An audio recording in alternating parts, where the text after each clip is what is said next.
Why is it that two people can face the same storm, yet one collapses while the other stands stronger? Why do you at times feel that no amount of money, no flood of likes or praise can touch the hollow space inside? And why, in your most vulnerable moments, do your emotions seem to betray you, pushing you to say or do things you later regret? These questions are not new. They are not problems invented by the modern age. Nor are they mysteries that psychology has just begun to solve. They are the oldest struggles of the human spirit. Today, you will discover 7 psychological facts that may sound shocking and revolutionary, but in truth, the Stoics had already mapped them out nearly 2,000 years ago.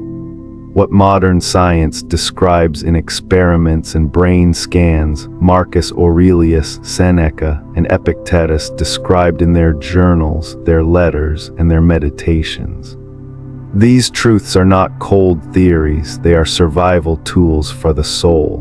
And when you see how psychology and Stoicism align, you begin to understand something deeper, that human nature has not changed, only the words we use to describe it.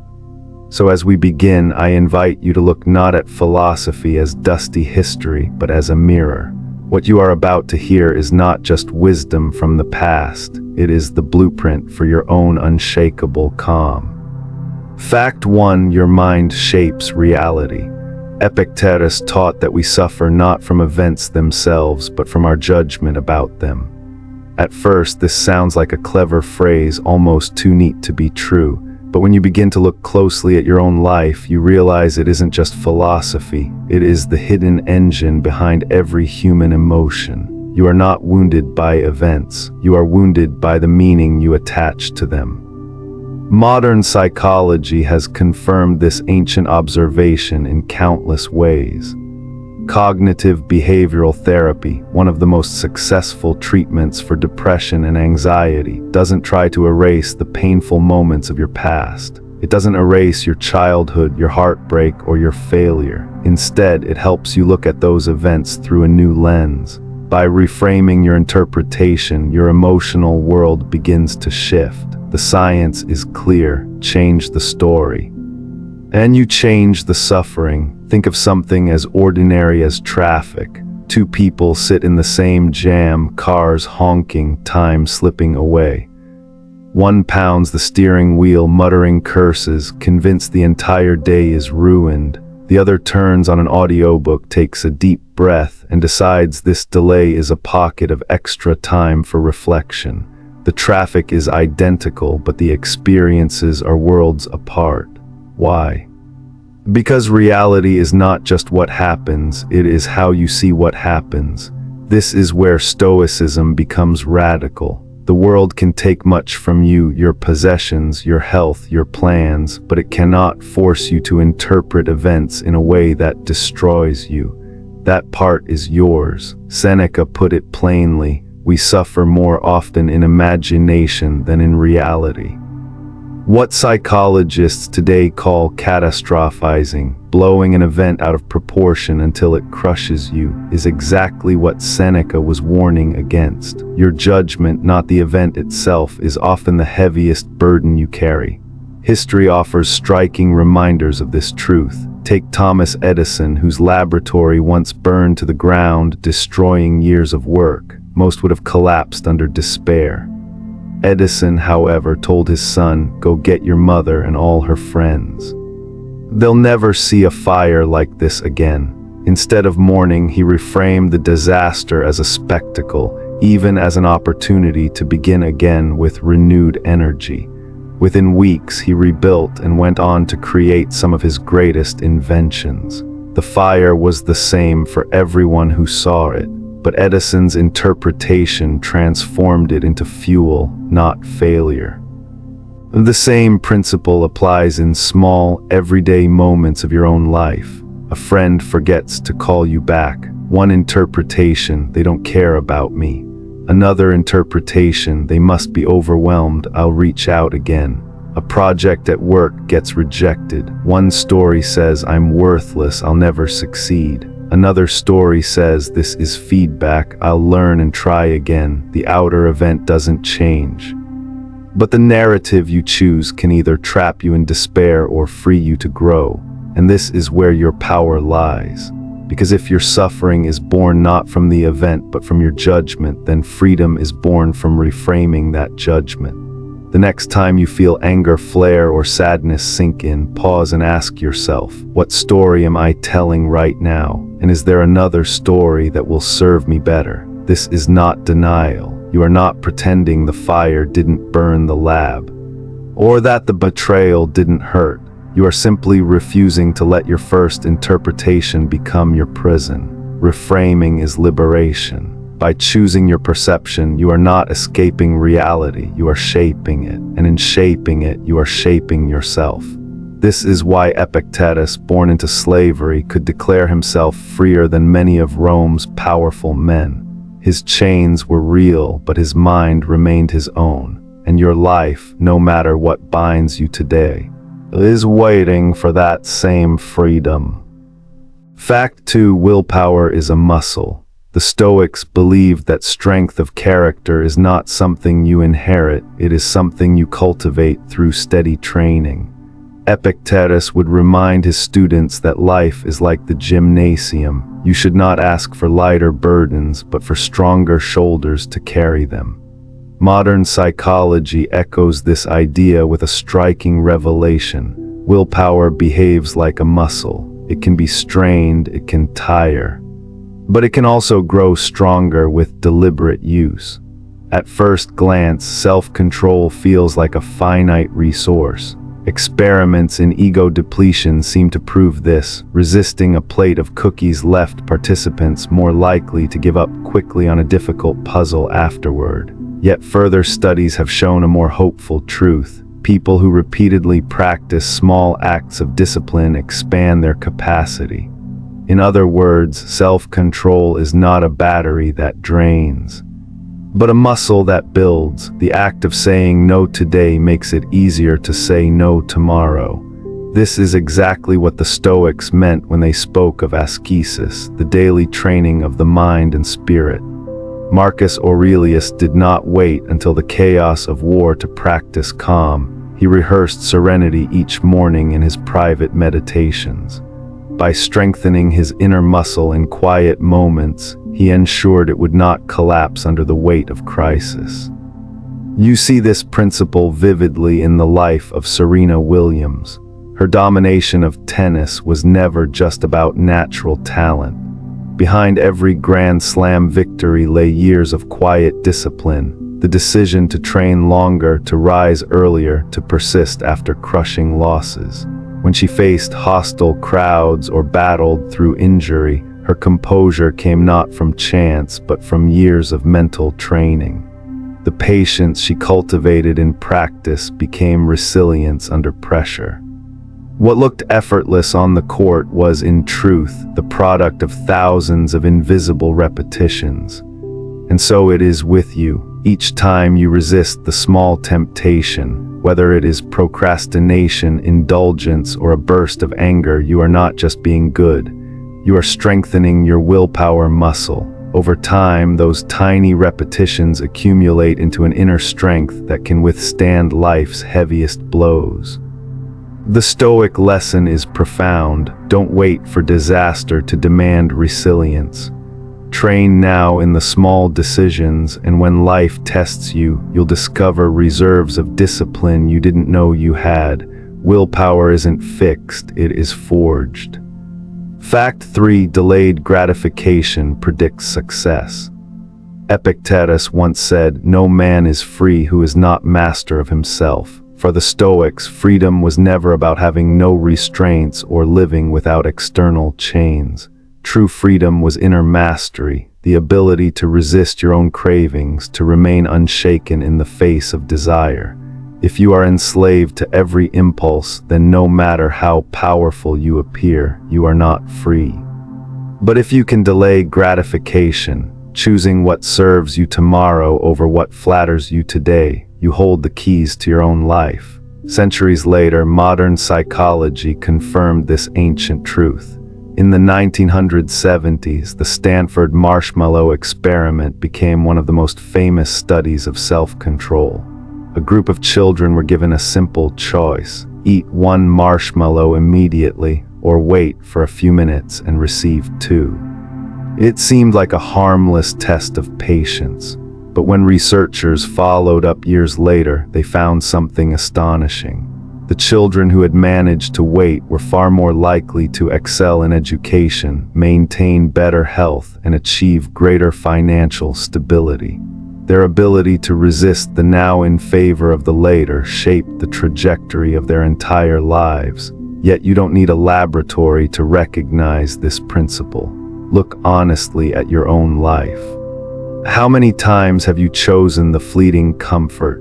Another hour scrolling, another impulse purchase, another night procrastinating in exchange for a long-term goal that mattered far more? And how many times when you resisted, when you studied instead of distracting yourself, saved instead of spending, exercised instead of lounging, did you feel a deeper pride, a quiet strength that outlived the moment? Each of those choices was a victory of freedom over impulse.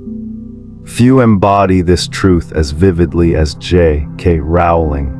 Long before Harry Potter became a global phenomenon, she was a single mother living on government assistance, riding in cafes with her baby beside her. She could have surrendered to despair, to the short-term comfort of giving up.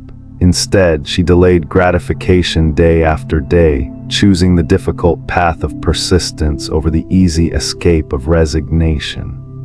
Years of disciplined work, invisible to the world, eventually transformed into a story that touched millions. Her success was not born overnight. It was the compound interest of countless moments of restraint and dedication. The Stoics would have admired this.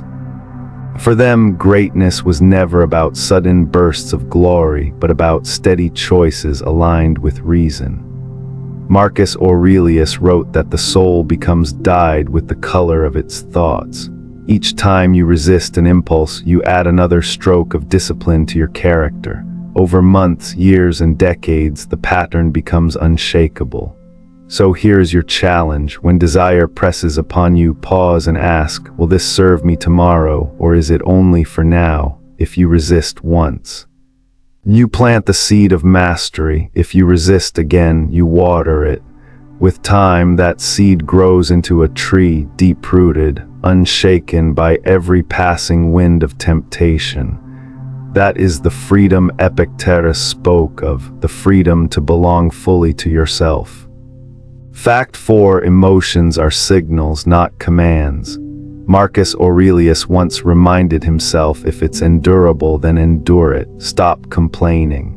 These words were not a cold rejection of emotion, but a careful reorientation. The Stoics never demanded that you extinguish your feelings. They understood emotions as inevitable parts of the human experience. What mattered was how you handled them. To them, emotions were like fire, dangerous if uncontrolled, but immensely useful if directed with purpose. The Stoics taught you to treat your feelings as signals, not commands. Imagine the dashboard of a car. When a light flashes, it doesn't mean the vehicle is broken beyond repair. It means something requires attention. In the same way, anger, fear, or sadness doesn't dictate your fate, it offers you information. Anger signals that a value you hold has been crossed. Fear signals that caution or preparation may be necessary. Sadness signals that you have lost something meaningful, and therefore what you valued truly mattered. The mistake is not in feeling these emotions, but in letting them grip the wheel of your life. Modern psychology echoes this with what's known as emotion regulation theory. Research shows that feelings are not objective truths. They are interpretations layered with personal history and bias. Just because you feel rejected doesn't mean you are unloved. Just because you feel anxious doesn't mean catastrophe is imminent. The brain reacts quickly, but reflection allows you to reinterpret and respond more wisely. Picture a common scenario: a harsh message drops into your inbox late at night.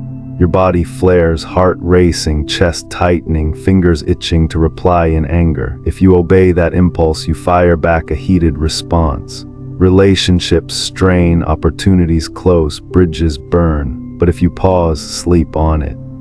Breathe and reply the next morning, you reclaim your freedom. The message was still insulting, your anger still real, but the difference was that you treated it as a signal, not a command.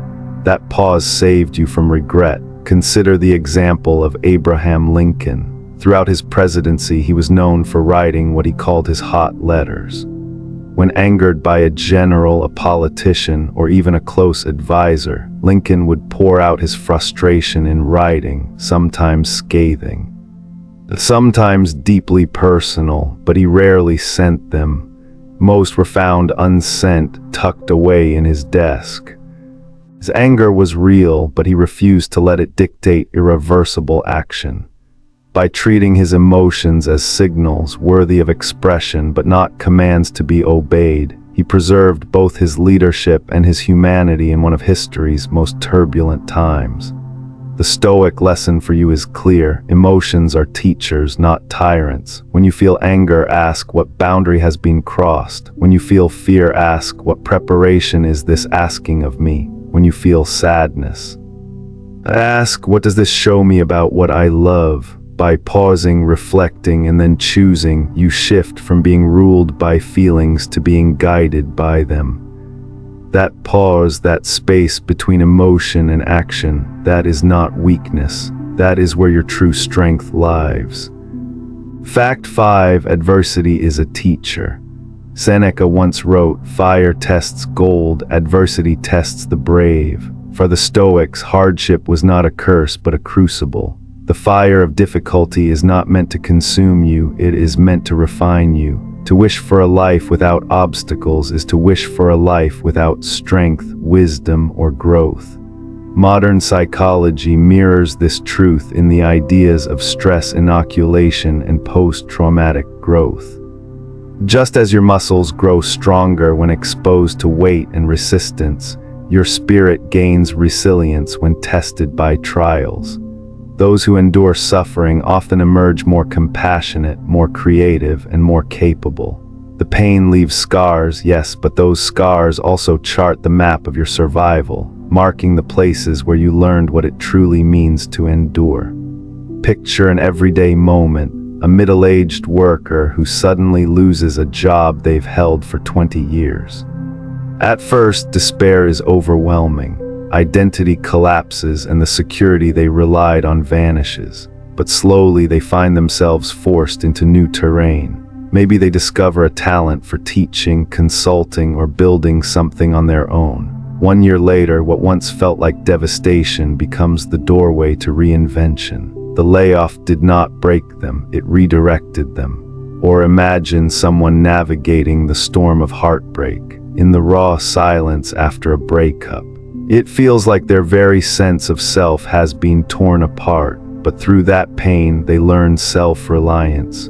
They reconnect with passions they had abandoned, lean into friendships they once overlooked, and rediscover the quiet strength of standing on their own.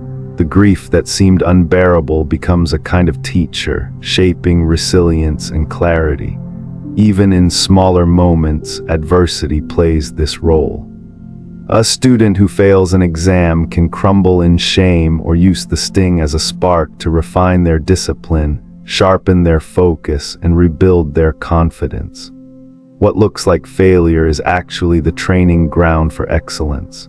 You see this principle embodied in the life of Bethany Hamilton, the professional surfer who, at just 13 years old, lost her arm in a shark attack. Many thought her career was finished, but she returned to competitive surfing within a year, adjusting her style and developing new techniques.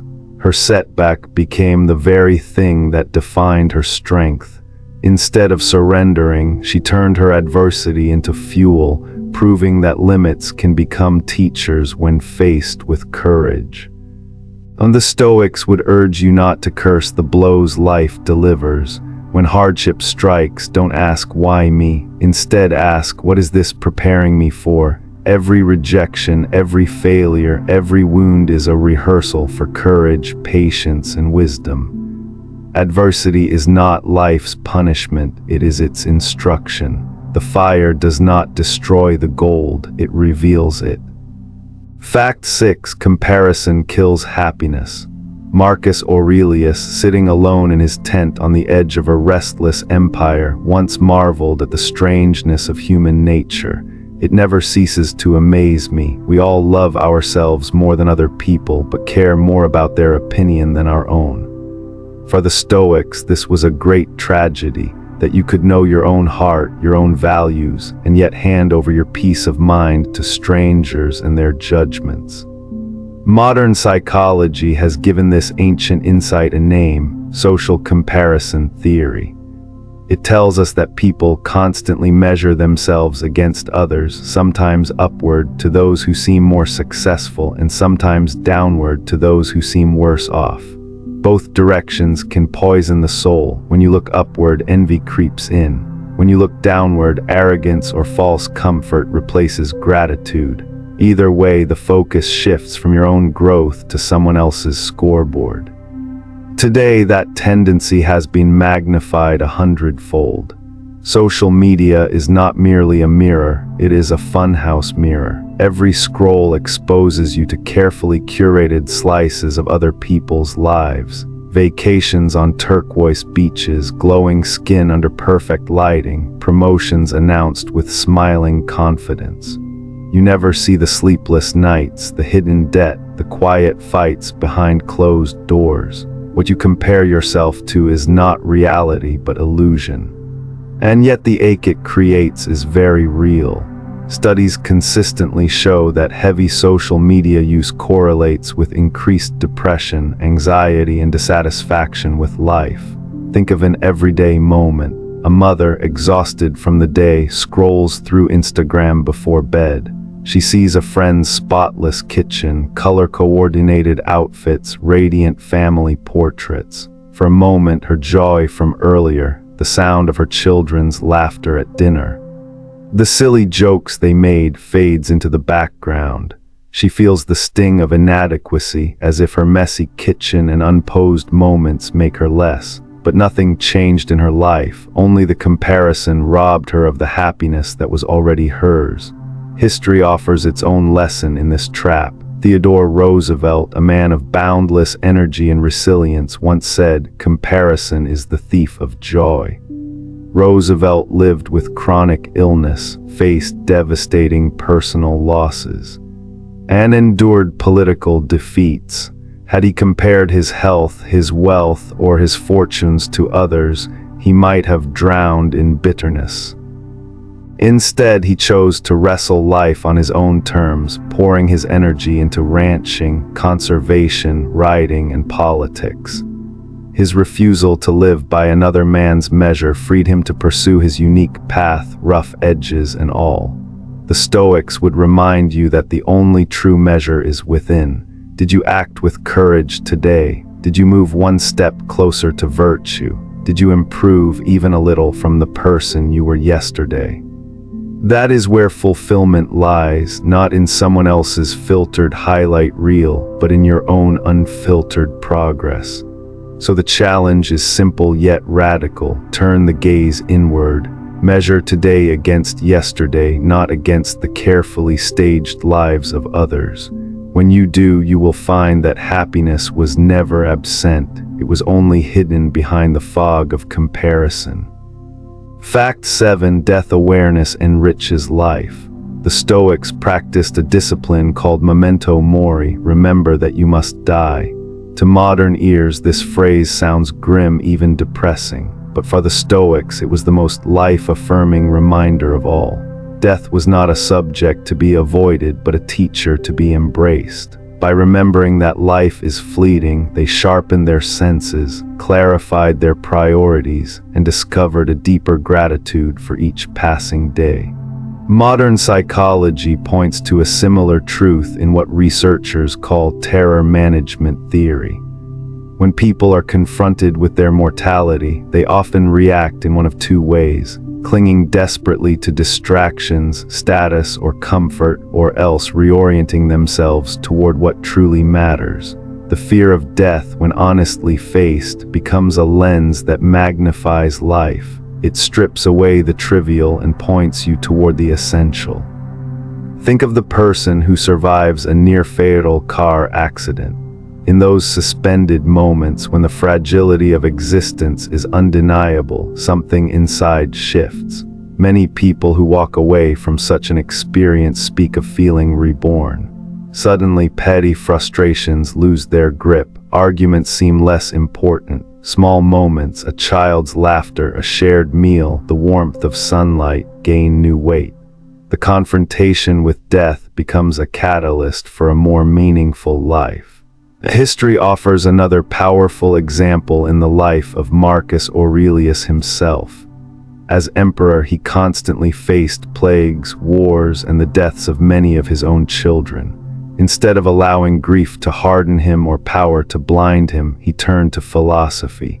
In his meditations, he reminded himself daily, "You could leave life right now. Let that determine what you do and say and think." This was not despair, it was discipline. By holding death close, Marcus did not withdraw from life, but engaged with it more deeply, with a sense of duty, humility, and compassion. You don't need to be an emperor or survive a catastrophe to practice this awareness. Imagine a woman visiting her aging father in a nursing home. Every time she leaves, she feels the sting of knowing that one day, sooner than she would like, those visits will end. That awareness might cause some to avoid such moments out of discomfort, but if she leans into it, she discovers a new richness. She lingers longer in conversation, notices the sparkle in his eyes, and appreciates the time they have left. Death, far from stealing joy, deepens it. For you, the lesson is simple yet profound. Death is not your enemy. It is your reminder to wake up. Each morning is not owed to you, it is given. When you carry that awareness, you stop wasting energy on resentment or procrastination. You begin to speak the words you've been holding back. You notice the details you once overlooked, the rustle of leaves, the rhythm of your breath, the fleeting beauty of a passing moment. Memento mori is not about dying. It is about living fully, vividly, urgently, because you finally realize how precious each day truly is. So let's bring it all together. We've walked through 7 psychological facts the Stoics seemed to know long before science gave them names. You've seen how perception shapes reality, how willpower can be trained, how delaying gratification leads to freedom, how emotions are signals, not commands, how adversity builds resilience, why comparison kills happiness, and how remembering death teaches you to live fully. We explored why emotions must be guided, why the chase for happiness often backfires, and finally, how remembering death teaches you to truly live. As these truths flash back across the screen, ask yourself which one resonated most with your life right now. Maybe it's the reminder that overthinking robs you of peace. Maybe it's the insight that suffering can become strength. Or maybe it's the sobering call of memento mori, pushing you to cherish today as if it were your last. The Stoics didn't just predict psychology, they practiced it. They lived these principles in palaces and in prisons, in times of war and in moments of stillness. And now the question turns to you, will you? Which of these 7 truths hit you the hardest? Leave a comment below. I read every one, and this is where we grow together. If this exploration gave you something to think about, consider subscribing. It's a simple way to keep walking this path with us. To keep sharpening your mind and strengthening your calm, because in the end, wisdom is not just about knowing, it's about practicing. The Stoics handed us a map. Modern psychology confirms the terrain. The rest is in your hands.